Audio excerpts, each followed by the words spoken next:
Debbie Lyddon pays attention to the light, weather, water and sound. These natural processes and phenomena inspire her work, including drawings, mixed media cloths, sculptures and installations. Debbie lives by the sea in Norfolk, where the influences and resources of the old fishing town Wells next to the sea are evident in her finished pieces. Adapting the traditional ways sailors use wax and linseed oil to protect and preserve their old sails, tarpaulins and ropes with chalk, sea coal and ochres, Debbie's work links the materiality of the environments with the utilitarian use of cloth in a coastal location. Impermanence, change and degeneration play a large part in the making of her work, and she can often be found immersing her cloth in the salt and sand that beckons just beyond her studio window. Her inspiration comes from being out in the natural world, from walking, noticing, collecting, being curious. Her work originates from the thoughts and memories that are a consequence of experiencing place and paying attention. Originally trained as a classical musician at the Royal Academy of Music in London, Debbie's practice aims to evoke a multi-sensory interpretation of her surroundings to promote an awareness of the relationship between the visual, oral and tactile landscape. Debbie's work has been exhibited widely. She has been featured in numerous published books and has even written her own. Debbie is the current chair of the 62 group, and we are thrilled and honoured to give you the opportunity to connect with Debbie today. So if you're joining us live, we'd love you to ask Debbie a question about her work or process, simply by leaving a comment below. So without further ado, please join me in welcoming artist Debbie Lyddon. G'day. Hello, good morning or good evening to you. Yes, we're keeping an eye on the time tonight. Oh, that's right. You can see what we're doing, yeah. The time always flies during conversation. So, yeah, thank you for being up early and bright and bubbly. That's great. Oh, well, it's my pleasure. Yes, I'm excited. I'm looking forward to it. Yes, me too. We've got lots of little surprises for everybody tonight, which is going to be fun. I like a nice little something a bit different. Anyway. Yes, I'm a bit worried about this. I don't know what the surprises are yet. So think of them as gifts. Oh, one's a gift. Yeah, I like sharing. So you've certainly got lots of people watching tonight. So thank you, and today. So thank you everyone for tuning in. Vicky says, looking forward to this. Yes, so are we. Yes, thanks, Vicky. Yes, it is. I don't know how to pronounce that name. I can't even begin to try. Ayaki, I don't know. Ayaki. Gorgeous. Wonderful name, yes. Hello, Rachel. Lovely to see you. And the gorgeous Lorna Crane. Oh, fantastic. Lorna. Yes, as summer arrives. So it was 26, I think, here today, Debbie. So right. Well, winter is arriving here. We've had exciting weather up here in Norfolk over the last couple of days. We've had gales. We've had 40 mile or 45 miles an hour gales, and we've had a flood warning as well. So my studio, which is right next to the sea, is rather vulnerable to flooding. So we had a flood warning, which is one step up from a flood alert, and I had to put all the barriers up. So yeah, we've had weather here recently, so that's always quite important. Wow. Now, I think you sent me a photo of your studio, and you can actually see, I'm just looking for it now, you can actually see the water from the studio. Yes, it's just there, literally probably 8 feet. Yeah, there we go. You see, I have this lovely big window that looks out, and you can just see the marshes behind there, and the sea, the tide comes in and out. So obviously that's high tide at the moment, I think. Yeah. But then when the tide goes out, there's a sort of channel. Yeah, that's right. That's that's just a bit further in. That's our boat, Pickle. And so we go sailing out on the up the creeks in the summer, which is lovely. It's peaceful and quiet, and really nice place to be. Oh, well, it just looks so serene and beautiful. And there's so many people joining us tonight. Oh gosh, that makes me nervous, but also excited at the same time. So we've got people from Singapore. Hello, Matt. Wow, hello, yes. Kevin, very excited. Yes, it's so great to have people. So people can comment on YouTube and on Facebook, which is fantastic. We just open it up to more and more people. So North Essex, fantastic. Yes, interesting weather. Yeah. Well, we do have lots to get through tonight, and I love seeing everybody. Hello. Hi, Noni. Noni's my mother-in-law. I always love seeing her face pop up. Yeah. Debbie, Yes. I know many people would know this if they're a fan of you and your work, but you were once, and probably still are, because I don't believe things ever leave you, but a musician. Yes, so, that's right. And you studied at the Royal Academy of Music in London. That's right, I did, yes. I spent 4 years there playing the flute. Well, and the recorder and the piano, actually. So, yeah, I spent 4 years doing that, training as a classical musician. So, and then I played and taught the flute afterwards for about 10 years until I had my children. And then it's really difficult to combine being a classical musician with having children, because the sort of work I was doing was I had my own wind quintet, and we were going about the country doing concerts, and it's just really difficult if you've got babies to suddenly go off to another part of the country for the night. And so that all sort of just gradually fell away, which was really sad, but it fell away, and I ended up just teaching. And then the teaching got a bit boring, because when you've taught Twinkle Twinkle Little Star to a new flautist right at the very beginning, it's very difficult. So so then the art things took over. I mean, I've always been a stitcher and a knitter and drawing. I've sort of drawn all my whole life. So I suppose the art just took over, and then I did a City and Guilds creative embroidery course. And things have just sort of snowballed on from there. I've just got this love of cloth, which is just such a lovely material to manipulate, and you can use it in so many different ways, not just embroidering on top of it, but you can use it with different materials, which is what I do now, with waxes and bitumen and paint. You can manipulate it, you can put it into different shapes.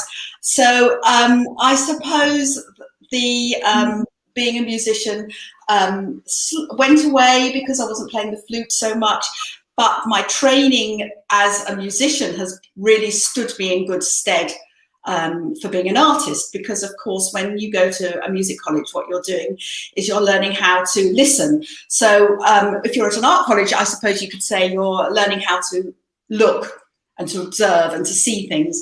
But at a music college, of course, you're sitting with other musicians. You have to listen. You have to be able to react to what they're doing instantaneously. And also you get this very sensitized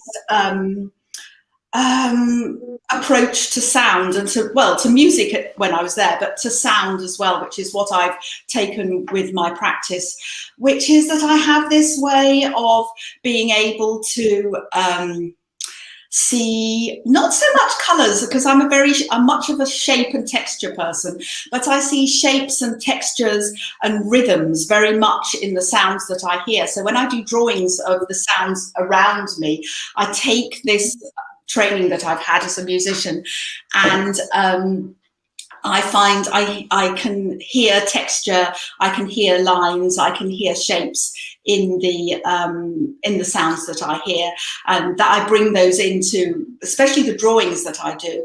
But I think in a lot of the pieces that I make, as far as the stitching pieces are concerned, they're to do with rhythms. And I think that some of the pieces you showed in the video, for instance, there was one piece that was in the sea, and it had lots of islets sewn into it very rhythmically.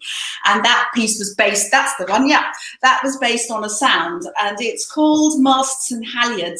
And up here on the coast, in fact, when I'm lying in bed, when it's windy, I can hear this sound, and it's this chink, chink, chink, chink, chink, chink, chink, chink of the ropes, the halyards banging against the masts in the wind. And it's this rhythmical sound, and the sound changes as the wind changes, and you hear different tones in it.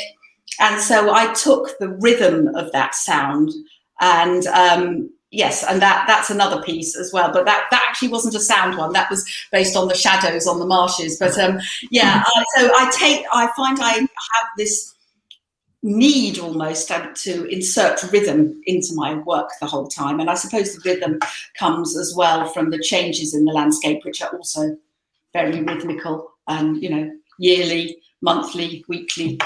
Every time you go out, something is different to look at, to see. So yeah, so does that answer the question? I've forgotten even what the question was now. You just answered so many questions. For a lot of people, that's fantastic, and I can't wait to share more of your work. And I can certainly sympathise with the online, with the music teaching, and our children have actually, my son went back to school today, but he's been learning violin online, and that's quite a feat. And for a young boy who doesn't practice very much, I really do admire his teacher. Yes, I know. I've had a lot of that. People, any time they pick up their flute was in their lesson every week, and of course it takes a little bit more than just playing for 20 minutes a week to learn to play musical instruments. So yes, it did get a bit tedious, but I did like the interaction with the children, so that was good. And that was always fun. But yeah, it did get a bit boring, so that sort of gradually left, and the art, the textile work gradually sort of built up, and yeah, so. But it's still an influence now, big influence actually. So that's good. Yeah, fantastic. Well, I'm so glad that art found you, or you found art, and you certainly come from a creative background. Your mum was a ceramicist, or yeah, that's right. Yes, sadly she can't make work anymore, but yeah, I've got pots of hers all around the house.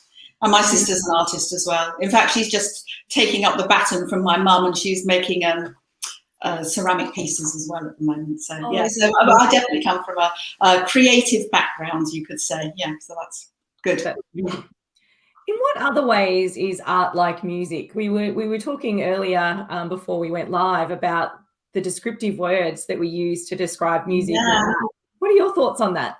Oh, well, yes, that's really interesting, because the language between art and music or sound, music really is very similar. So you have the same word. So for instance, you would use the word colour in art, which is obvious, but you use colour in music as well. So the way the sound or the shades of the music would change, use tone, rhythm you use in both, line, not melody maybe, but I'm trying to think of some other words. Rhythm, I've said rhythm, but there's this joining up or connection between the language that you use for one and for the other. So when you're actually trying to make a drawing of sound, of course, I find that the two languages join together and make it much easier for me to actually make a drawing. So for instance, if I'm going out into the landscape and I'm looking at what I'm seeing, and the landscape here in Norfolk is very, well, they say it's flat. It is flat, but I would say it's undulating rather than very flat. But we have this wide, long, straight horizon, which everywhere you turn, you can see this horizon. And so this line of a horizon I think very often as being like a timeline, or like a line of music, or something that you can travel along. So in music, obviously, music is a time-based creative form, and so you start at one end and you move along to the other, and I quite often find that my drawings are very long and that they are sort of time-based. So if I'm listening to the environment, or even looking at the environment, I quite often find I'm moving. That's it. Yes, exactly. So that's part of a concertina book. That is a sound. It is a sound drawing. So it's a connection between what I'm seeing and what I'm looking at. So there's if you knew where I lived, you'd make a connection between the landscape there. But you can see in that, you can see rhythms coming up, you can see little snatches of something or other, you can see those little tiny marks, you can see the textures that I've brought in, and I find that this idea of a line or a timeline is quite important. So lines, rhythms, as I said before, and you can see here the lines that are dissecting the drawing, or it's the horizon or the timeline, you could think of it as. And they are definitely rhythmic, but they're not rhythmic in that instance in the same way that the clinking of the halyards against the masts were there. It's more of an organic, intermittent, because sounds are intermittent. They don't, you might hear something mechanical that would be very rhythmical and very it's the same all the way along, but the sounds I hear up here are much more freer and organic. So like things like bird sounds and like the wind, the sound of the wind that whistles through, and it comes and it goes, so it's not there the whole time. And the same with the waves, even though it's regularly coming in, the waves rolling in, the force of the waves are different, so the sound becomes different. So if you have a big crashing wave, they say, don't they, that there's a big wave every seven waves. So you get a big one and then you get little ones. And so when you draw that, you might have a big sound and then you have little sounds. So the whole time I'm thinking about the rhythms of things, I'm thinking about the textures, and I'm thinking about what sort of line or what sort of shape that would be. And that's where the connection between the music and the art words come in.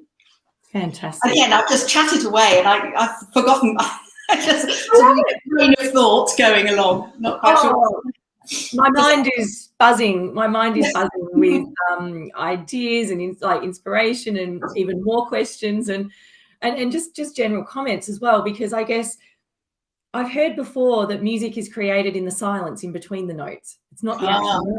Well, of course, that's a very big thing about sound and music, is that there is, well, actually, is there ever silence? That's a question you have to ask yourself. The famous artist John Cage wrote a piece, well, he was very interested in silence, and he actually wrote a piece called 4 minutes and 33 seconds of silence. Or was it 3 minutes and 44 seconds? I always get muddled up.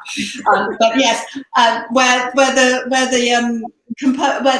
performer, the pianist, went onto the stage, sat at the piano, put his music up, and just sat there.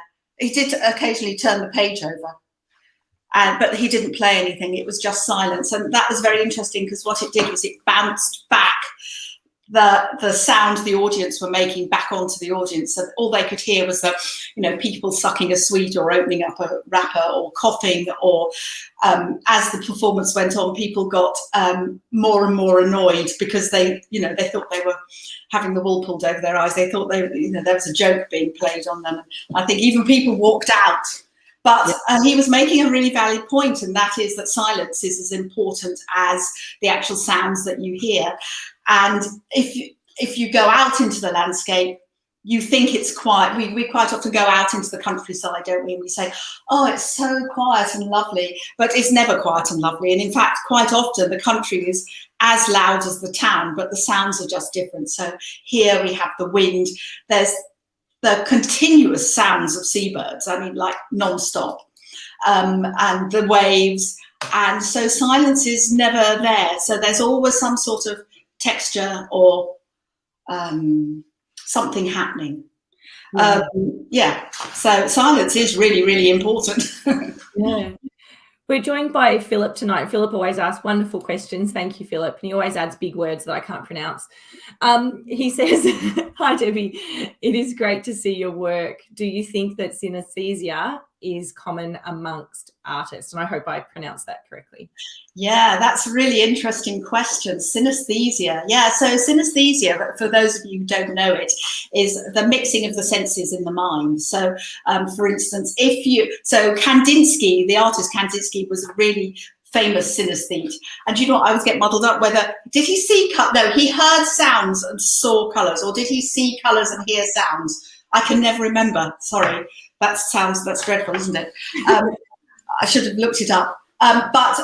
Yes, so what a lot of people can do is they can hear a sound, and instead of they see a color as well. So, for instance, this is quite common with musicians, actually. So, I have it. I have a sort of learned synesthesia that I've had from playing the flute and understanding my instruments so well. So, for me, the note B flat on the flute is always a teal blue. And the note C is always a white, and the note E flat is always yellow. So I don't see those.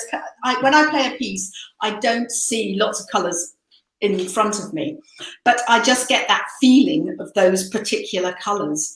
But also I've always had this, and I think it is a form of synesthesia, or mixing of the senses, that I get if I hear a sound, I have the sensation of a texture very, very often. And in fact, when I was a child, I used to dream in textures, which is really weird, isn't it? Yeah. I used to have these dreams about textures, and I used to have a really scary dream about a hank of hair. This makes me sound really strange, doesn't it? But I used to be a hank of hair, and it was this texture. And you know when you get hair, like a big hank of hair, and it makes that sound, and that, can you feel it? Can you imagine it? Yeah. And that used to be a really uncomfortable dream I used to have. So that's sort of synesthesia. And I do think a lot of musicians have learned synesthesia because they sit there listening to the music so much that I think you begin to make connections between what you're hearing and what you're playing. And I think artists do that as well. I think that when you start studying something quite, intimately, you're doing it over and over again, that you can't help but make a connection between perhaps a texture and a color, or maybe between a texture and a shape, or between I don't know, like the slickness of the mud and the slipperiness of something, and maybe that you connect that to a color or to a light.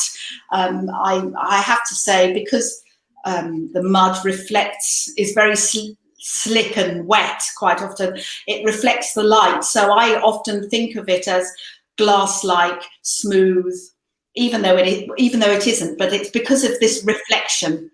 I suppose I make a connection with the color and the surface of it, and so that, I suppose, comes out in my work as well. So I think synesthesia, you could say, is just a way of making connections between different senses. And yes, I think lots of people do have it. That's fantastic. Thank you so much, Debbie, and thanks, Philip. When I was doing some research and when we spoke on Wednesday night to do our little test call, which is always fun, I was just fascinated by this concept of sound and then translating that into an artwork or into a drawing. And when I was sort of preparing for today, I sort of had a little idea, and I thought, I wonder, and I was listening to the bird song. So we woke up quite early this morning because my son was going to the school for the first time in 3 months, and the house was abuzz, and he was up at 6 saying, let's go to school. It was fantastic. And I was listening to the bird song, and I was like, I wonder what that looks like. So I didn't make a little recording. I saw a little recording off YouTube of some Australian bird song.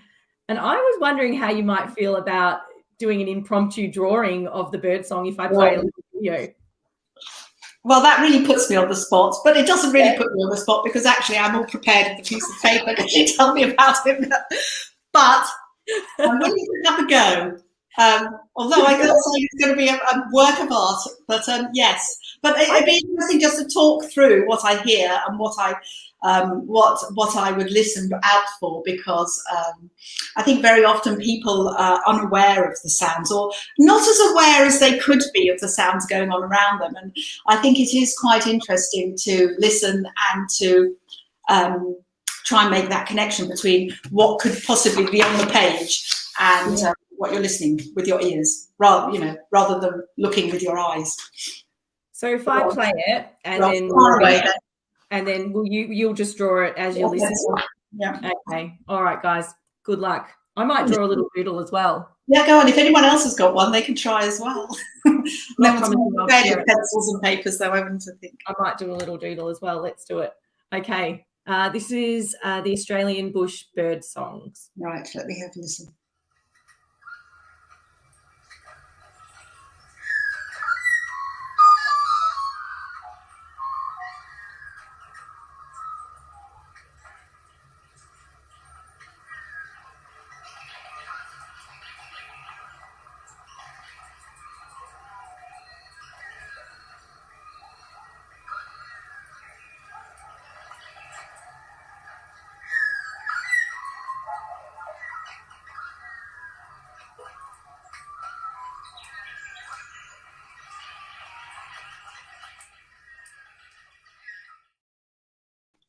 That's really interesting. Okay, so the first thing I'm just drawing now. So the first thing I'm listening to is to the near soundscape. So the things that are nearby, the loudest things, the birds that are near too.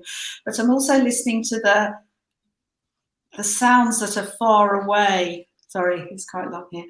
And they're a really interesting, that it's like a swanny whistle. I mean, there are no sounds like that on birds in England. And whoop, whoop, that's that sort of whoop sound. I don't know what that bird that would be. And then with these little chuckling sounds that are going on, sort of chattering in the background. So I'm very quickly drawing, so quick.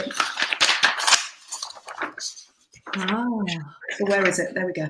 Yeah. Can you see that? Oh, wow. So you've got, I mean, it's terribly rough, but can you see you've got that sort of chuckling, the little birds in the background? Yes.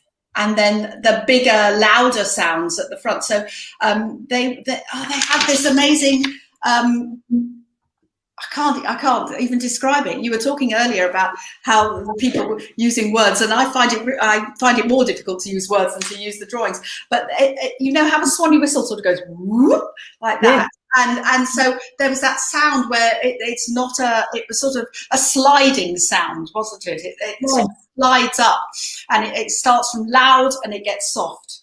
And so that's what rather inexpert, I have to say, I try to do those sounds. But yeah, that's interesting. But it's quite interesting that you have these near two sounds that are really loud, but then in the background, and that's where I suppose the musical training comes in, the being able to hear those sounds, because I suppose perhaps, well, I don't know, you see, I have no idea with other people how they hear. I've never done an exercise like that ever before. Let's see what. And I was noticing the layers as well. Like the whoop whoops. Can you see my drawing? Oh, yeah, your whoop whoops, yes. The whoop whoops are the whoop, you know, these things. Yeah, yeah. So they have this shape to them, don't they? Yeah. And then the rhythms, you know, that bird that, I don't know. There you go. There's my scribble. But the layers came through for me. Yeah, I think that's really interesting. And because sound is not a representational art form, it's not something that's there that we can, you know, it's not like if you see a tree, you can draw a tree. It's there, and we have to use our imaginations and our creativity to be able to put something down. So if everyone watching this drew something, we'd all come up with something equally valid but completely different. And I find that's why listening to sound is really, really good, because it makes you use your imagination in a really creative way. So, yeah. Shall we do one more? Oh, go on then. Okay. So this time, because I wanted to mix it up, this time it's the sound of New York. All right. During a rainstorm. Oh. I don't think you can really hear the rain through this recording, but you can certainly hear the sounds of what might be typical in New York. Have a go.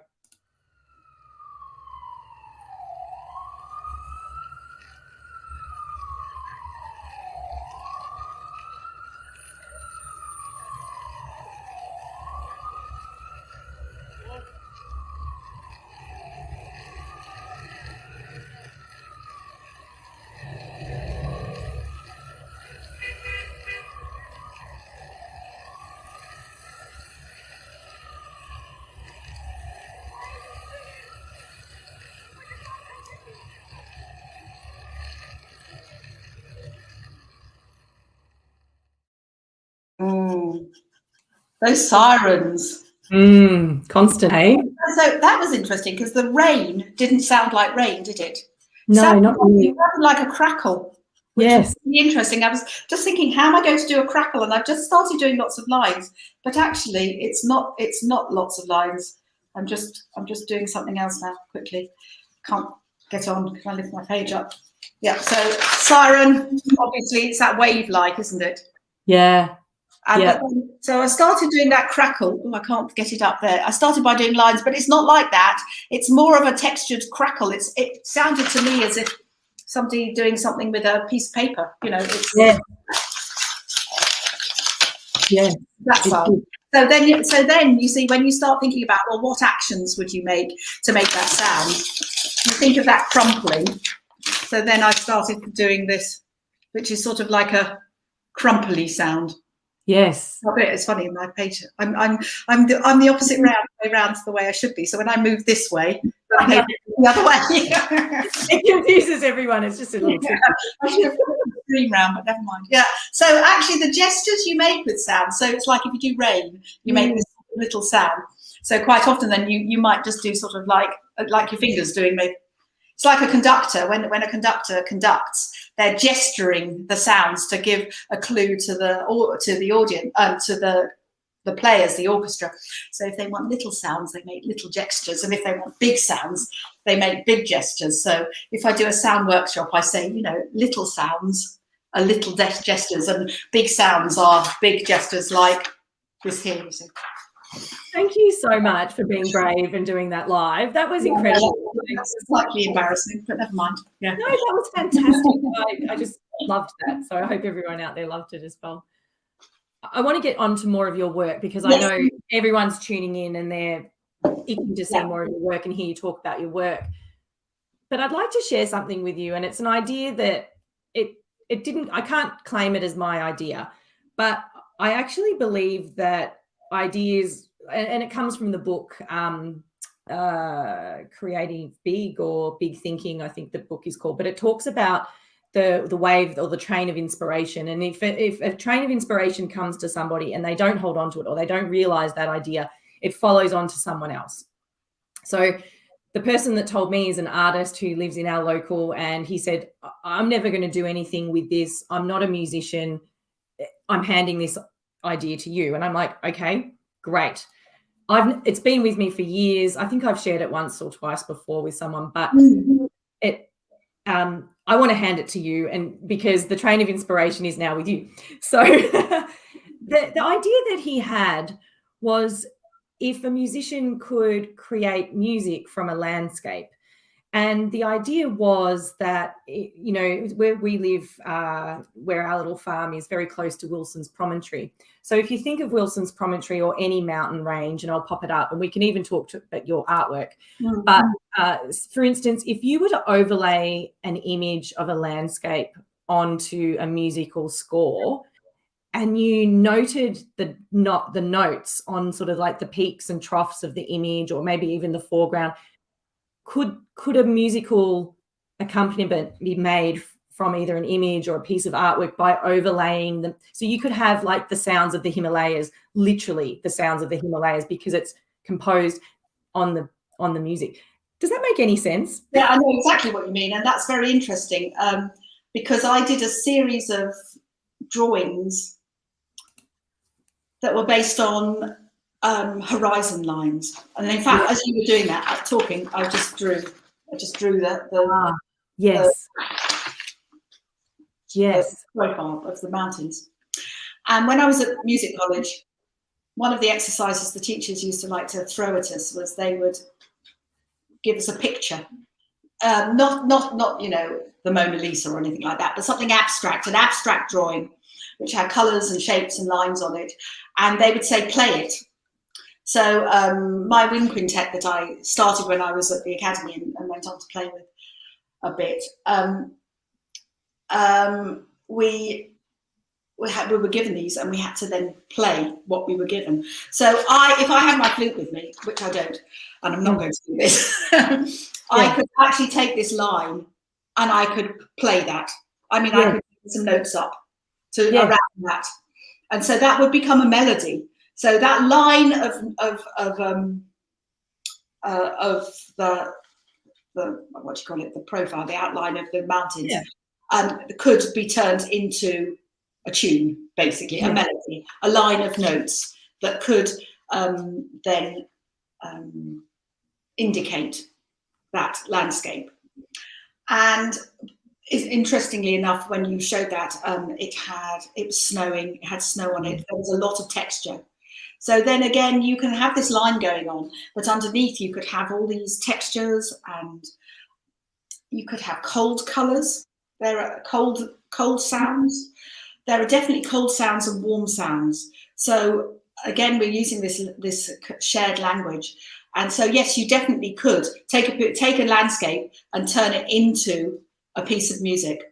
And in many ways, when I'm doing my drawings, that's sort of what I'm doing. They're sort of like graphic scores. That's the term for it. So a graphic score is a way of writing down, well, if you're a musician, music, but sound through drawing. And so a score by its actual definition is something that somebody would then, the composer or the artist would do the drawing, and then the other artist or the musician would take that drawing and they would take something from it. But because it's not traditional music notation, but it's actually just a drawing. So, you know, if a musician plays something that's music notation, it's going to be the same every time. But with a drawing, there's much more scope for interpretation. So that's what we do. And so when I do a drawing, one of my long drawings, they could be a score for music. Yes. Answer the question again. I'm glad that, you know, the idea is there, and I think his idea is actually to overlay the image onto music, onto the actual bars, and then dot the actual music, like literally dot the notes. You could actually do that. I mean, you could do it. And I suppose when I say I take this line, I suppose in many ways what I'm doing is, in my imagination, I would have a stave, and I would be thinking, okay, so because these peaks are on the top of the stave, I'll be playing high notes, and because these peaks these drops would be on the bottom of the stave, I'd be playing low notes. So I would be sort of interpreting it as a stave and musical notes, but I sort of missed out the section of actually writing it down. I suppose because I've done it before, so it's something that I could do. Yeah. Oh, great! I'm so glad people are doing that and have the skills. So certainly, people are really enjoying this conversation. So thank you very much. Marion says, I remember that listening from your Wells course. Hello, Marion. I just want to make sure that I'm getting to the comments as well. So Margaret asked, Debbie, do you think it possible for textile artists to develop the synesthesia connections by listening to music as they work, or blocking out one sense whilst focusing on another? That's very interesting. Yes.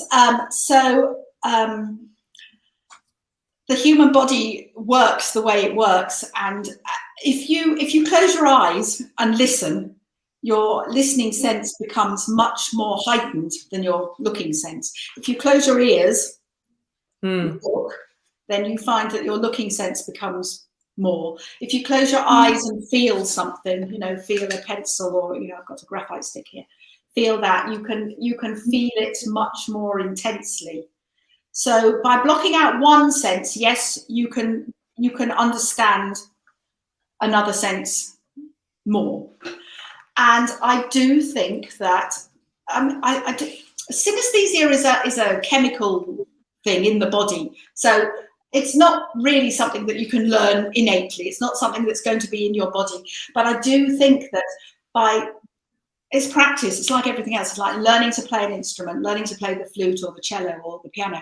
If you do it over and over and over and over again, you will become practiced at it and will be able to do it. So if you're a textile artist and you listen to music and you listen to it over and over again, if you listen to the same piece over and over again, in effect what you're doing is you're becoming very familiar with it. You're really understanding that piece of music, and you'll find that you can start anticipating the rhythms and the melodies, and you may even find that because you know it so well that your imagination you could start hearing in your head the music before you've even heard it, and that those will start creating your own pictures within your head.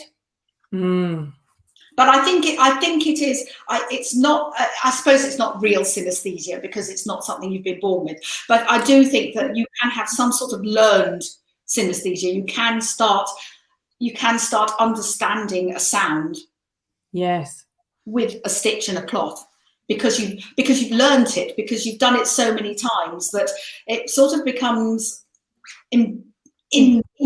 Sort of. Do you understand what I mean? Yeah, it's like a muscle memory. So I think that's like anything else, you know, with practice and doing it a lot, you will become very good at it. Yes. Oh, yeah. Fantastic. And thank you, Jo. That book I couldn't remember was called Big Magic. Thanks, Jo. That's great.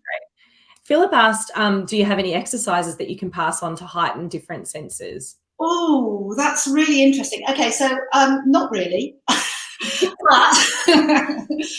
But when I do a sound workshop, and some people come into my studio sometimes and do workshops, and one of the things we do is we go out into the environment, we sit down and we just listen, and I get people to first of all write down in words, but then write down in little doodles, you know, this sort of thing. But I suppose to heighten your senses, it's just a matter of going out and doing it. I mean, it's like anything else, isn't it? So for instance, if the next time you're out and you're going for a walk and you get to a particular spot, just sit still for 10 minutes and just close your eyes and just listen and just take in what you can hear. Because quite often, if you're walking and you're chatting and you're looking at things and you've got the dog and, you know, you've got the children and you've got, you know, your husband chatting away about something you're not really interested in, and, you know, it's really difficult. But if you go out and you go out specially to sit and to look or to listen or just to feel what you're doing around you, and take that time to just actually do it. Because we find so much in life these days, it just passes so quickly. We don't actually spend the time just sitting still and just being aware of what's going around us. And I find that, you know, if I go out for a walk on a normal basis, I do notice things because you can't help it, but I do find I do need this time to go out and to sit and to listen, close my eyes, just be aware of what's going on, and not even noting things down, just going out, doing it, and becoming aware. And you find that the things that are really interesting, that really are different, will stick in your memory. And then what I tend to do is I come back to the studio and then I'll write down the things that I feel are important. But I suppose it's just actually doing it. Just go out, sit there and listen, or just sit there and look. Just spend 10 minutes, and 10 minutes is actually quite a long time when you are out there doing it. You know, you can see an awful lot in 10 minutes or hear an awful lot in 10 minutes. Yes. I think it's that it's taking that time, which is really, really important, just to be, really, because I think we don't in life these days spend very long just being. Yeah, exactly. Well, thank you so much. And Margaret says thank you. Explanations are very clear. Yeah, because they involve colour, sound and texture. Yeah, lots of flapping of my hands, yes.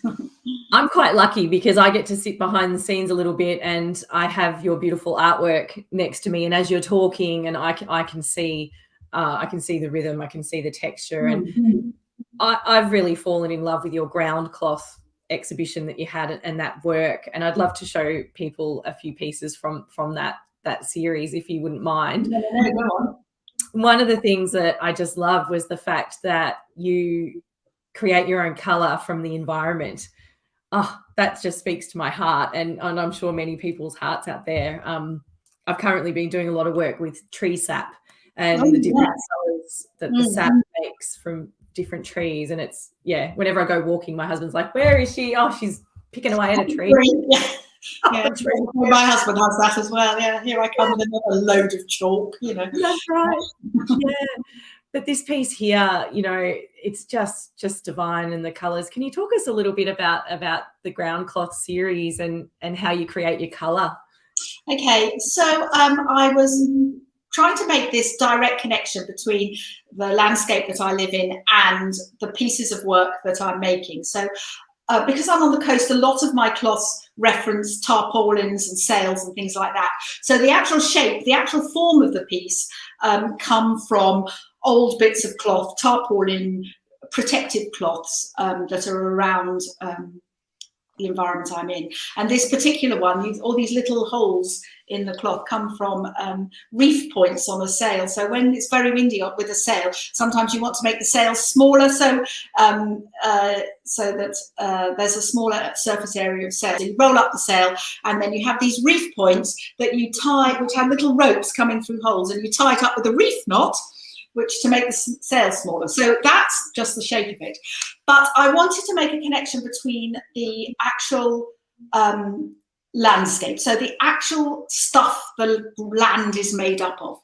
Yeah. And so up here in Norfolk, we have several possibilities. So we have chalk. So chalk is like the bedrock of the Norfolk coast. It comes up in cliffs at one end of Norfolk and then goes underground. That's right, here's the chalk. It goes underground and comes up again in cliffs at the other side, on the east side of Norfolk. So chalk is a substance that I can travel a few miles along the coast and I can just pick up chalk from the beach. But even out here in our garden, chalk is just floating up through the flower beds or through the earth the whole time. I mean, it's just down there. So it's around, so chalk. And then in the chalk cliffs just along the coast from us, we have a seam of yellow ochre. So the previous piece you had there was made from yellow ochre, this seam of yellow ochre. So it's quite sandy because the cliffs are backing a sandy beach. And so, but it's this wonderful, vibrant yellow colour. And I get, a bag of it and I can bring it home and I have to process it. So I have to, first of all, I have to put it in water and let all the sand fall to the bottom. And then you have to keep I keep putting it through muslin and then keep putting it in water and all the heavy bits fall out, and then I sieve it again through muslin, and then eventually you end up with this powder, which then I have to grind.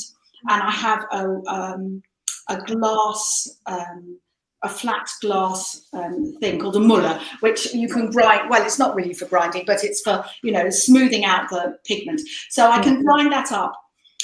And so that's what I did. I went through that process with the yellow ochre, and I got, from quite a big bag of yellow ochre, I got a tiny amount of actual pigment that I could use.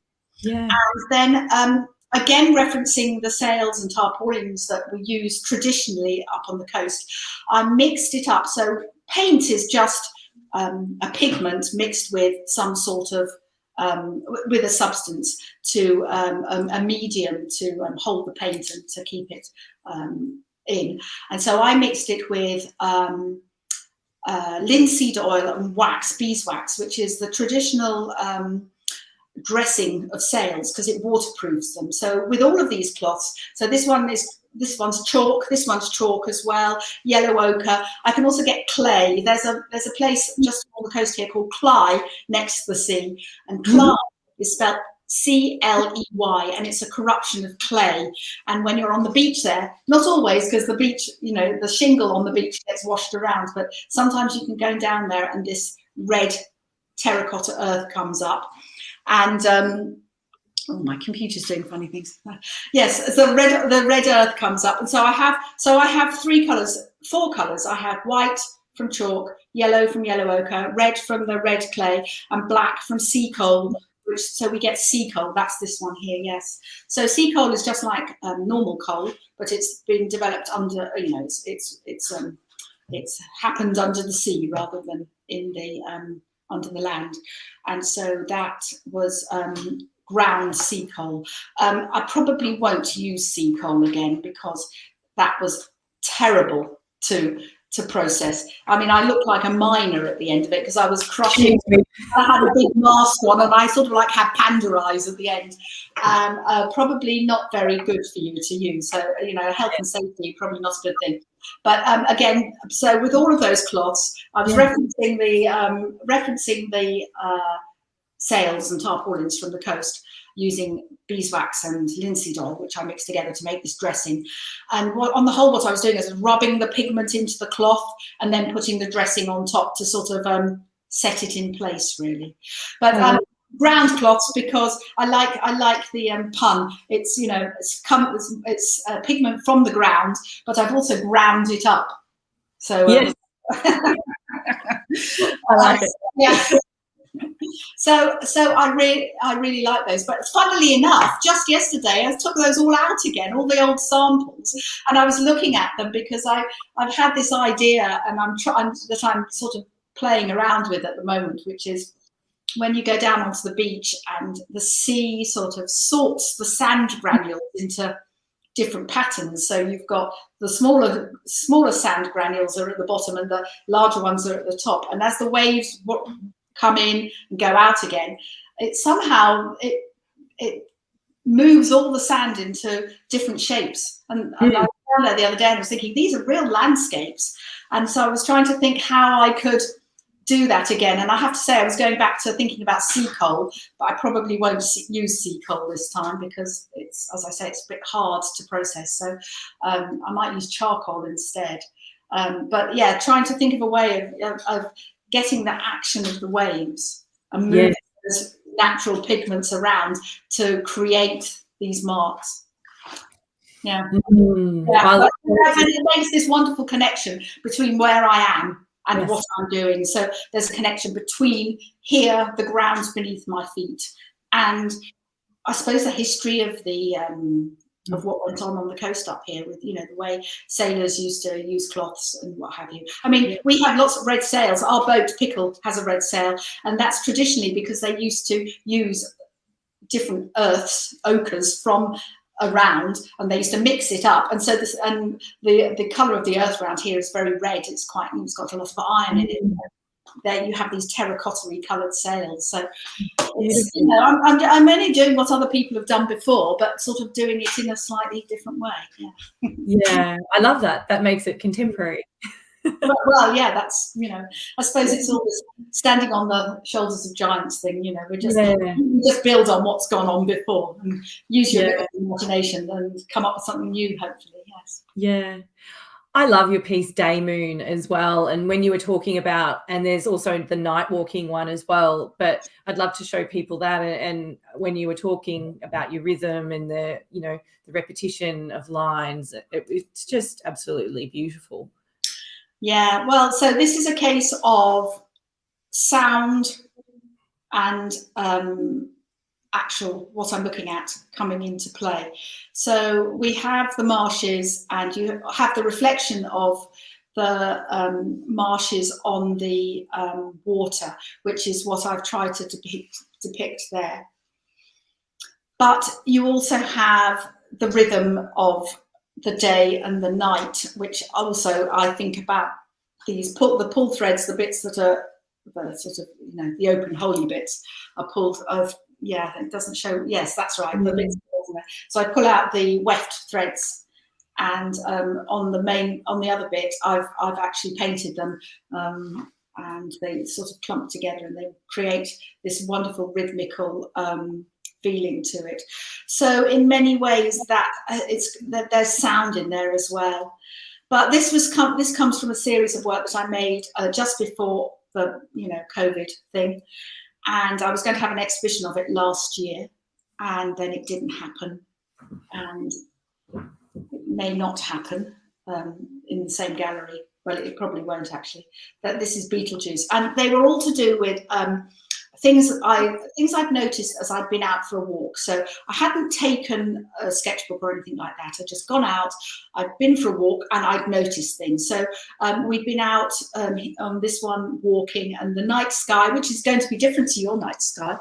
In the winter we have the constellation Orion, and Orion is this wonderful shape, and it's low in the sky, and you can't really see it there, but there's one red star right in the middle of the piece, and that is Beetlejuice.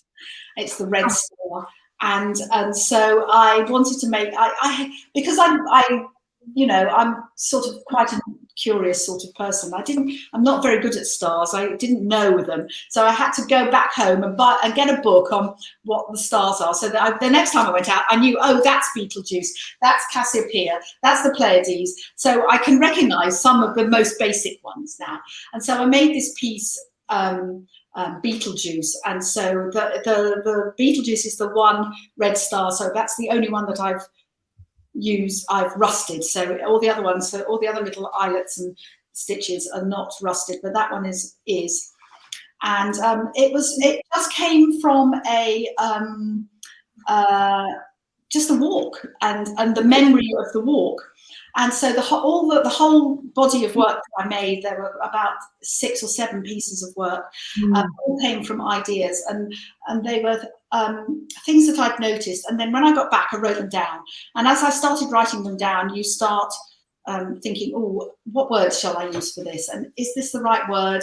And what am I actually trying to say here? And it's a bit like composing. So, you're writing almost, I wouldn't go so far as to say it's poetry, but it's just, you're writing words and twiddling them around a bit so that they sound a little bit, so they say what you want them to say, actually.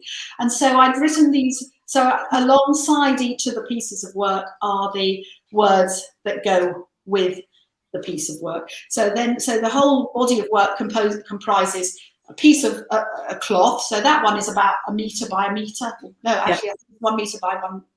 I can't actually. Do you know what? I can't remember. It's about 1 meter by 1 meter 20. And then there's the words that go with it. But I then did a long drawing as well for each book, which I've bound into a sort of concertina book. So each piece comprises 3 pieces of work, really. And Day Moon was just, I was out during the day and I was thinking, oh, well, I know the moon comes out at night, and I know, in my head, I know the moon comes out in the day as well. But why does it come out in the day? And I didn't understand why it did, so I thought I need to go home and understand why the moon comes out in the day. And I learned that actually the moon is only out all night when it's a full moon. It rises at sunset and it sets at sunrise. And then after that, the moon sets and rises and sets 50 minutes later each day, which is why you get the moon out during the day. Gorgeous. But, I mean, I just, unless you've actually looked into that and understand it, but it's funny, isn't it? I don't know. Sometimes you have the sun out one side and the moon out the other side. And so another piece I did was I can't remember what it's called now, black sun, white moon, because you look at the sun and then you look over and you get this sort of, you look and the moon is in your eyes still, but it changes colour. It goes from being this bright white light to a black light. So I can't remember what it's called. That's so silly. What's it called? It's when it changes colour because it sort of burns into your retina. It burns into, it's called it's like if you see something red and you see an after image. It's called an after image. An after image. Yeah. Okay, that's called it's called a trip to the optometrist. I don't know, trip to the brain surgeon, I think. Yeah. Yes. So there are all of these very, very obvious phenomena. I love how you make that people know about, but I just I just thought, oh, make some work.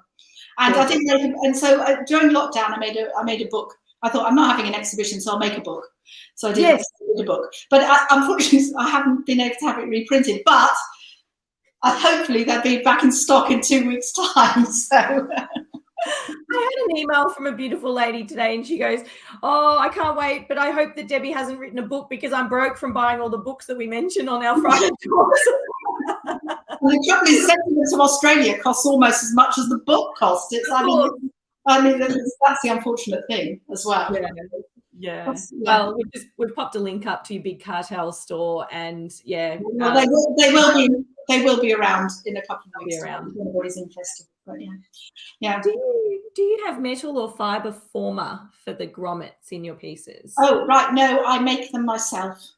So I use a wire. Well, I use different wire actually, but if I'm wanting to rust, I have a particular iron wire, so it's not treated in any way. So it's just a really bare. It's called bare iron wire, and there we go. And so I use anything I've got to hand to wrap the eyelets around. This is a squashed. That's a round one that was squashed.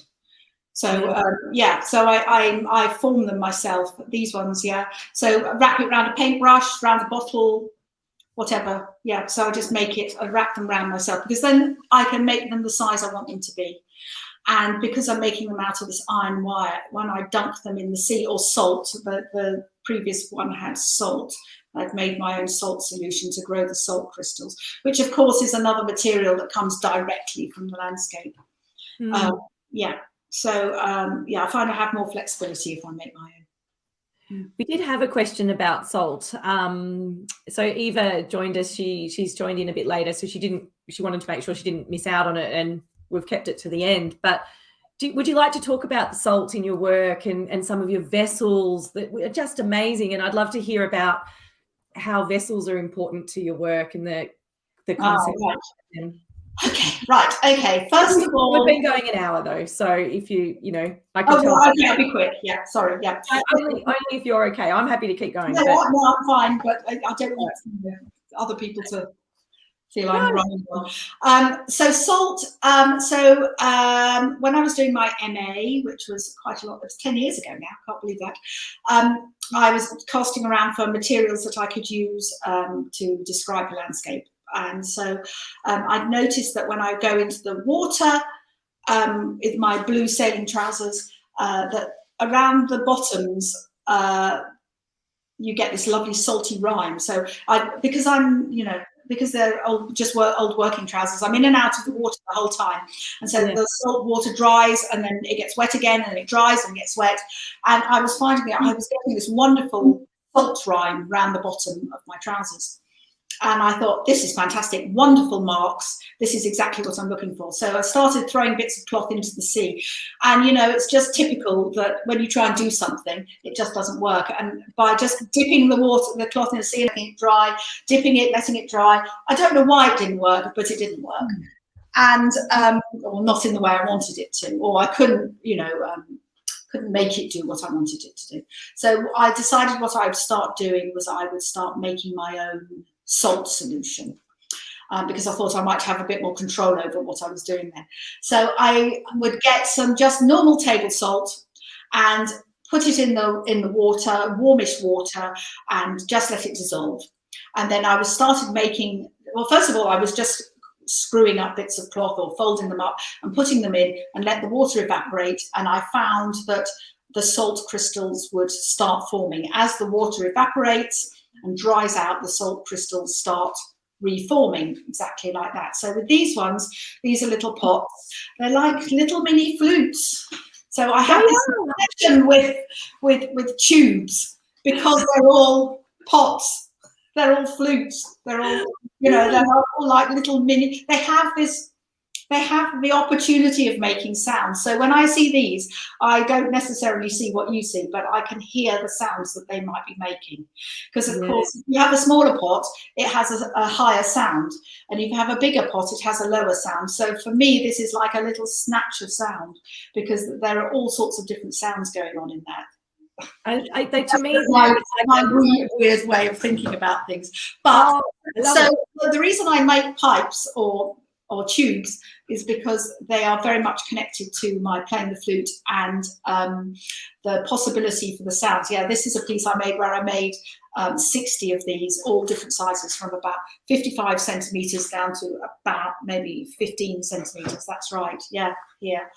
And they sat in a church. They were for an exhibition in the church, and they actually sat just along the aisle from the organ pipes. So of course everybody made that connection because they could see it.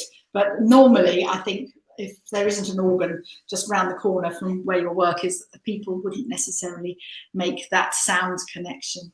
Yeah. The salt. So then I make the salt, put the piece of work in the salt, let it evaporate, and you can manipulate it quite well. So if things evaporate very quickly, then you get sort of quite big, sort of not very good crystals, but sort of like this sort of I don't know how you describe it. Just a sort of oh dear, this is really bad. My sense of words has gone altogether. But you don't get crystals. You just get sort of like a fuzz of salt, if you could say. Yeah.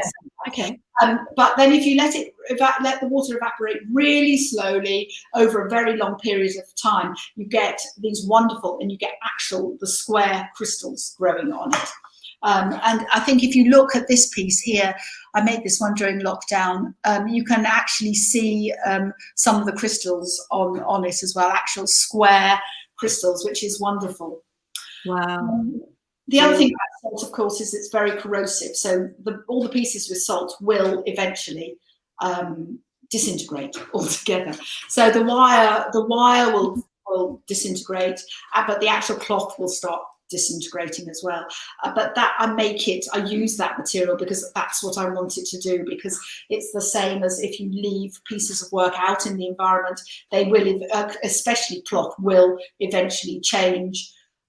It will change its form, it will change its color, it will disintegrate, it will become hold. And so the salt pieces will do that. But actually, I've got pieces of work which are now maybe 10 years old, which are beginning to break down. And for me, they're much better after 10 years than they were when I first did them. So yeah, they've got this sort of slightly falling to bits. Yeah. Impermanent. Yeah. They're disintegrating basically, and that's what I really like that look. So yeah. So salt, So salt is just a piece. It's another material.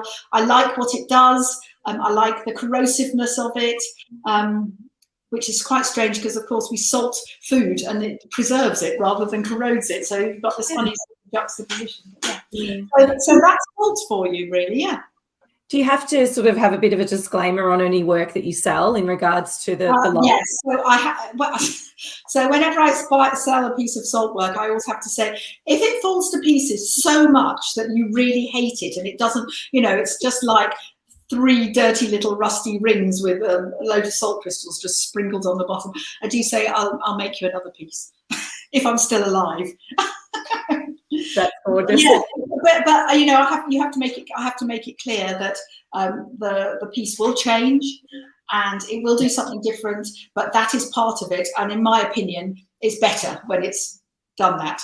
But if in your opinion it's you think you've been diddled and you've been given something that's fallen to pieces, then I will make another one or give you another one. But yeah, it's what it's supposed to do, and it's quite difficult when you're making work that is made to disintegrate, because of course people don't really want to buy that, which is always a problem, isn't it? Yeah. I kind of like the idea that nothing's permanent though, and we don't really own anything, and I kind of like that idea. I also like the idea that in our days of consumerism and what have you, you have a piece of work that actually will just disappear back into the ground and won't create, my pieces of work will disappear and they won't be anything. So I think I quite like that, really.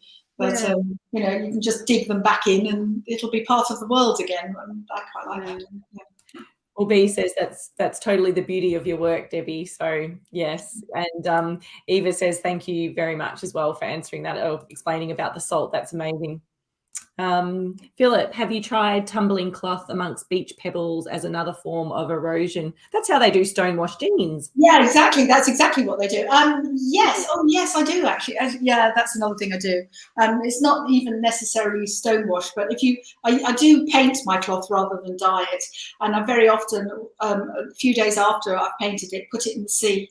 So the Beetlejuice piece that I showed you, you can see it's got this lovely washed quality. And that's because I painted it.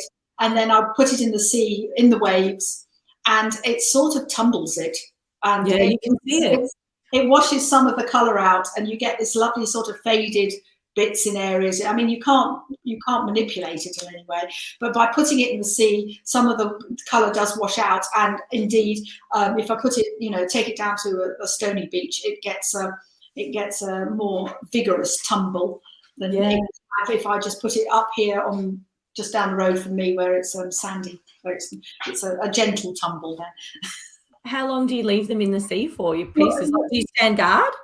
No length of time at all. So if I'm rusting it, all I've really got to do is to dip it in and take it out. It's just got to get wet. And when the rust forms as it dries. So I don't know. So I find if I put it in the sea rather than in salt water, it just rusts so brilliantly, and I don't know what's in the seawater. I mean, there must be other minerals and pollutants, I don't know what, that really rust it. So, but it's a matter of dipping it in, leaving it there just till it soaks through. So 5 minutes, 10 minutes maximum. Yep. Take it out and then just let it dry naturally. And as the water dries, the wire I've sewn into it will rust. Yeah. But if I'm wanting to change the colour of the cloth through the action of the waves, then that will go in for longer. I mean, I might tie it to a string so it doesn't wash out to sea, and leave it there for half an hour, maybe, longer. Right. Yeah. So that it's got this sort of rolling, tumbling action. Yeah. In Shelley Rhodes's book, Fragmentation and Repair, that's just behind me there, you get a mention in your works there, and it's fabulous. And there's also in Kaz Holmes's latest book, there's an Australian artist that's featured in that one, and she her name's Josephine Jacoby, and you might be interested to. Do you know Josephine's work? No, I don't actually. No, I'm sure to write that down. Yeah, I'll send you a link to a little documentary filmed about her, and you'll love it because she's done a lot of work with the phases of the moon and the cycles of the moon, and she immerses her fabric in the lake for a phase of the moon, and it's gorgeous. She embroiders, and she got really brave because she embroiders on her work for hours and hours and hours, and she used to just put the cloth in and then respond to the marks that were made through the microorganisms in the lake. And it's like a brackish lake. It's an estuary, actually. Yeah. And what she did was then she decided to be really brave, and she embroidered like this gorgeous, big, huge circle on this cloth using the flax linen from the actual cloth itself to embroider back into it. And then she let it stay in the lake. And I think it was a month, but I don't know. But and the way the microorganisms actually responded to the stitch is quite amazing. So I think that sounds really interesting. Yeah, because I suppose I do similar things as well. I spent hours stitching my cloths, and then I put them in the sea. And I mean, you can't always tell what's going to happen, but it's brave. I think I probably the same as Josephine. It's the same thing that what the magic, the little bit of magic, the extra little bit is the thing that you can't control it. You have no control over it, and it will do different things depending on the weather or depending on the humidity in the air, all sorts of things. So it's that uncontrollability that I really, really like, because you can't. There's no manipulating that. There's no control, and there's no saying about what it's going to do. And sometimes you get that little bit of magic that it does something that you weren't expecting. Yeah. So, that's really lovely. Yeah. Good. I'm glad that you like that. So I'll send you. I shall have a look. I'll send you a link. And Veronica asked, can we have a link to Josephine, please? Yes, we'll pop a link up in the comment section, and everyone can. Debbie, you have been an absolute joy. I've got a whole list of questions here we didn't even get to, but I'm sure you've got things to do. It's your day. But I did want to show you a piece of tarpaulin that I've had in my collection. Yes. It's French linen. It's a French tarp, and I'll put myself on solo. Have a look at this for a bit of drawing. It's actually a pillowcase. So see, I love those little holes. As anybody knows my work knows, I love a hole. No, the other side. The other side? There's a little eyelet, the little tiny one there, just at the bottom. At the bottom. No, on the other side there. You can see as well as this, but it's rip on the back, and it's just gorgeous. But my question is, right? So I'm ashamed to say, but I fell in love with it. It's from a fancy homeware shop in America. That is selling French tarpaulin, which was from the army. So I was like, you had me at old antique and then French army. Oh my God. So I brought it. This was years ago. And I've had it, and it's been on our couch, and it's slowly disintegrating, and I'm loving it more because it's disintegrating. But the more and more my creativity grows, I'm like, it's actually art. But it feels too precious to me to do anything with. So because I love it the way it is, I'm worried that I'm going to stuff it up, basically. So do you have any advice for people out there that are feeling a bit precious about their materials, or, you know, maybe not wanting, or should we just throw it in the sea and see what happens? I would throw it in the sea and see what happens. I mean, I'm probably like a lot of other people. You know, there's nothing nicer than a whole range of new pencils lined up, you know, all in order, or some stacked materials. I mean, I'm a bit of a sucker for a stack of linen. But, you know, that's not the artwork. That's not, you know, the stack of linen or the stack of fabrics you've dyed is not an artwork. And I say it's when you start putting your own stamp or your own creativity on it, that's when it becomes something special. It's like notebooks, you know. I know people keep lots of lovely stationery, and I love stationery as well, but it's only when you put your own drawings or make your own marks, whatever they are, it doesn't matter what they are, then you may not think they're good, but it's your own personal touch, really. An artwork, isn't it? So whatever you do, you know, even if it's just, if you put a stitch in it, or if you just draw a line, or whatever it is, it's your personal touch. You've done something, you've changed that material, whatever it might be, and it's that change that is the special thing, not the piece of fabric. So I would always say go for it, because you can't make it really, you know, you can only make it better, I think, because it's got that human touch to it, which I think is fantastic. Well, I'm going to build up the courage and do something with this, and I'll send you a photo. And yeah, I'd love to see. Yeah. Talking about sharing, if someone was to send you some earth pigments, would you ever use them in your work, or do you only create locally? Well, do you know what? It's probably, I would have no connection to it unless I'd collected them myself and I was trying to make a piece of work about another landscape that I had been in. Yeah. I know some people have said to me, oh, I've got some lovely yellow ochre from a mine in France, or from a place here. Would you like it? And I have to say, oh, that's really kind of you. But actually, do you know what? It hasn't got that connection to the landscape that I'm looking for.